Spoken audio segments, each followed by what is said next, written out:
Құрметті оқырмандарым, өмірден алынған шынайы оқиғаларды тыңдағыңыз келсе, менің арнама қош келдіңіздер. Менің әпкем өте жайдарлы адам еді. Бар қиындығы бала көтере алмағандығы еді. Жылдар өтті, қуанышты хабар келді. Әпкемнің жүкті болғанын естігенде, бәріміздің көңіліміз бір сәт болса да көтеріле түсті. Бірақ жүктілік оңай болмады. Әпкем жиі ауырып, әлсіреп қалатын. Таңертеңгілік жүрегі айнып, кешке дейін төсекте тұруға шамасы жетпей қалатын кездері көп болатын. Әпкемнің жағдайын бақылап, ата-анамыз мені жиі сол жаққа жіберетін. Үй тазалау, тамақ дайындау барынша көмектесіп жүрдім. Кейде түнде әпкемнің бөлмесінен жастыққа сіңген көз жасының дыбысы естілетін. Айлар өте берді. Жүктіліктің соңғы кезеңі мүлдем ауыр өтті. Әпкемнің денсаулығы қатты нашарлап, дәрігерлер оны ауруханаға жатқызуды шешім қабылдады. Сол күні бәрі өзгерген күн болды. Әпкем ауруханаға түсіп, мен олардың үйінде қалып жүрдім. Оқуға түсуге құжат тапсырып жүрген кездерім болатын. Өзіміз ауылдық жерде тұрғандықтан, қалаға оқуға түсуді армандайтынмын. Бір күні кешқұрым жездем екеуміз ас үйде бетпе-бет кездесіп қалдық. Әдетте мен оған бауырдай туыс ретінде қарайтынмын, бірақ сол кеште бәрі басқаша болды. Жездем бойы ұзын, аққұба, сабырлы мінезді, өңі жылы жігіт еді. Бәлкім, менің қасымда жүргені оған тыныштық сыйлаған болар. Ал мен болсам, өзімді мүлдем түсінбей қалдым. Жүрегім дүрсілдеп, өзімді тыя алмай қойдым. Бұл кездесу жай ғана бауыр мен жезденің қарым-қатынасы емес еді. Арада бір сәттік үнсіздік орнап, бір-бірімізге ұзақ қарағанымыз есімде. Ол менің иығымнан жаймен ұстап, шаршадың ба деді. Дауысы тым жұмсақ еді. Мен не дерімді білмедім. Жездемді көрген сайын денем ысып-суып сала беретін. Оған әрдайым ұнау үшін дене бітімімді айқындайтын тар немесе қысқа көйлектер киетін. Әпкемнің айы күні жақындап ауруханаға жатқаннан бастап, біз бір-бірімізге ерік беріп, екеуміз жиі кездесіп жүрдік. Ол мені тамағымнан иіскеп, сен қандай тәттісің деп, мені ернімнен сүйе бастады. Мен де қарап тұрмай, сүлікше жабысып, оның ырқына көне бердім. Сол түні бізге ешкім кедергі бола алмады. Мен жездемнің жанында таң атқанша тәтті сезімге бөленіп, ұйықтап шықтым. Алғашында мен одан тартыншықтап, ұялып жүрдім, бірақ біртіндеп бұл құштарлық күшейіп, жиі кездесетін болдық. Қуанышты хабар келді, әпкем босанды, ұл бала дүниеге келді. Бірақ қуанышымыз ұзаққа созылмады. Әпкем босанғаннан кейін тіл тартпай кетті. Мен оны баласын ауруханадан алып, ата-анамның қолына тапсырып, өзім сол сәтте ана болудың орнына сезімнің жетегіне кетіп, жездеме ара қатынасым одан сайын тереңдей түсті. Мен ешкімге бұл жайлы айтпап едім. Тек ата-анам мені ол жақта оқып жүр деп ойлады.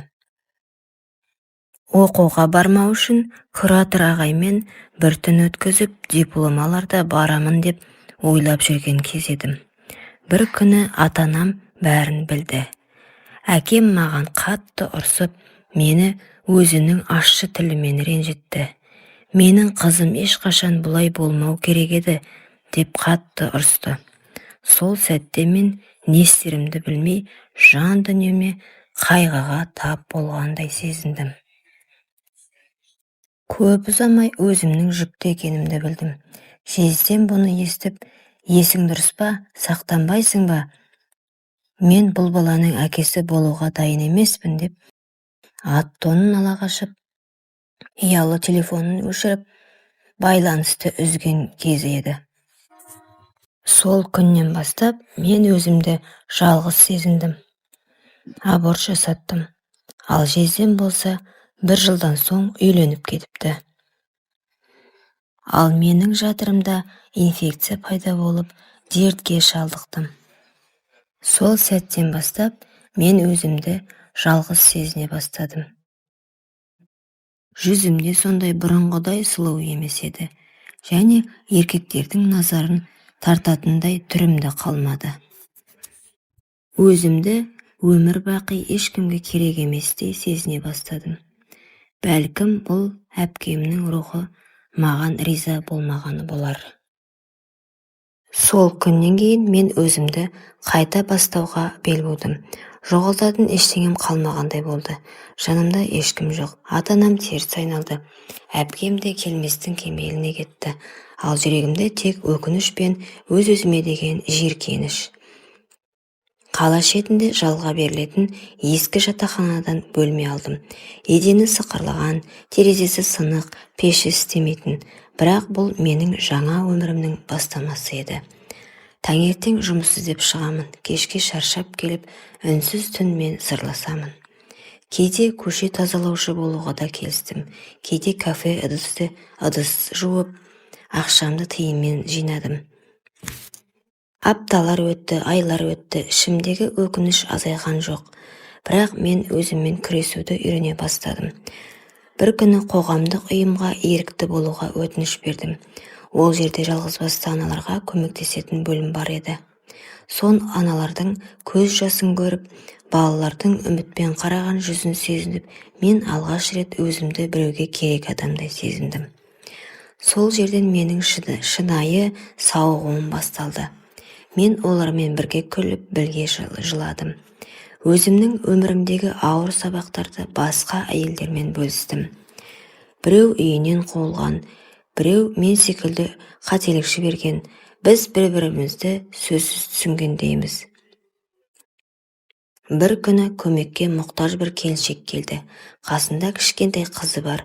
Ол маған қарап, «Сіз өте мейірімдісіз, өз балаларыңыз бар ма?» деді.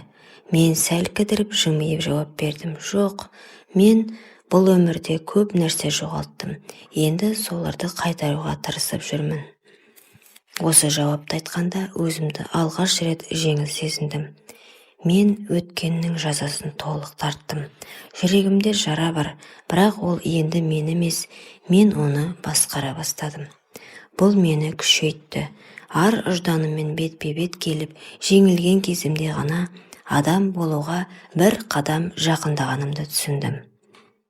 Жылдар өтті, ата-анаммен арада әлі де үнсіздік. Қазір мен ешкімге керек емеспін. Мен өткеннің жазасын мойнымен көтеріп, соны жеңе білген әйелмін. Өмір маған қатты соққы берді, бірақ мен қайта тұрып, сол соққыдан сабақ ала бастадым. Бәлкім мен әпкемнің сенімін ешқашан қайтара алмағанмын. Бірақ мен өзімді кешіруді үйреніп, басып келем. Бұл адам болудың басы. Кейде терезе алдында отырып, өткен өмірімнің әрбір сәтін көз алдымнан өткіземін. Біреулер үшін ол жай ғана өкініш. Мен тұрмысқа шықпадым, бала сүймедім. Бірақ менің махаббатым мен жан жылуым сол еріктілікпен айналысатын орталықтағы адамдарға кетті. Мен олардан өз өмірімнің басқа мағынасын таптым. Кейде өз басымдағы ауыртпалықтарым басқа біреуге демеу болып кетеді. Сонда барып, өмір маған не үшін сондай сынақ бергенін түсінгендей болам. Қазір мен 30-ның үстіне шықтым. Әрине, әлгі күнге дейін жүрегімнің түбінде әлдебір сағыныш бар. Менің өмірім ешкімге үлгі емес, бірақ біреуге сабақ болуы мүмкін. Бәлкім бір қыз мен секілді әлсіздікке жол бермес. Бәлкім бір әйел өткеніне қарап, өзін жек көрмей күресе бастар. Сол үшін мен өз тағдырымды жасырып отырған жоқпын.